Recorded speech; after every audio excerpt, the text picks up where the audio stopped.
ఒకవైపున అన్ని వ్యవస్థలు, ఒకవైపున ఇక్కడ ఈరోజు చూస్తే అన్ని కుప్పకూలిపోయిన పరిస్థితులు. గవర్నమెంట్ స్కూల్ ఎందుకు నడుపుతా ఉన్నది అని చెప్పి అనుకునే ముఖ్యమంత్రి బహుశా చంద్రబాబు నాయుడు తప్ప ప్రపంచ చరిత్రలో ఎవడు ఉండడు. గవర్నమెంట్ హాస్పిటల్ ఎందుకు నడుపుతుంది అని చెప్పి అనుకునే మనిషి ఒక చంద్రబాబు నాయుడు తప్ప ప్రపంచ చరిత్రలో ఏది ఉండడు. మనం ఉన్నాం కాబట్టి ఆర్టీసీ కనీసం బతికింది. కార్మికులందరినీ గవర్నమెంట్లో విలీనం చేశాం కాబట్టి. మనం విలీనం చేయకపోయింటే చంద్రబాబు నాయుడు గారు కానీ వచ్చిందంటే ఆర్టీసీ కూడా ఈ పాటికి అమ్మేసి ఉంటాడు. మొన్నేదో ఆశ్చర్యకరంగా ఆయన నోట్లో నుంచి విన్న పోలీస్ శాఖను కూడా ప్రైవేటైజ్ చేసే కార్యక్రమం చేస్తానని నేను.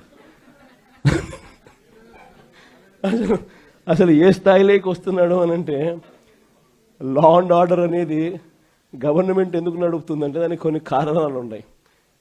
ప్రైవేట్ ఎక్స్ప్లాయిటేషన్ ఉండకూడదు అని. స్కూల్ ఎందుకు నడుపుతుంది గవర్నమెంట్ అంటే కొన్ని కారణాలు ఉన్నాయి. ప్రైవేట్ ఎక్స్ప్లాయిటేషన్ ఉండకూడదని.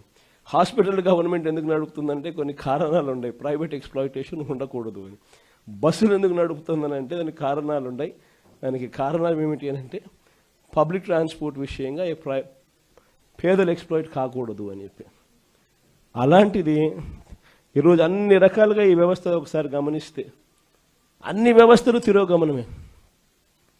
మరి అన్ని రకాలుగా వ్యవస్థలు తిరోగమనం. ఇంతకుముందు అమలవుతా ఉన్న పథకాలన్నీ రద్దు. నువ్వు చేస్తానని చెప్పినటివన్నీ మోసాలు.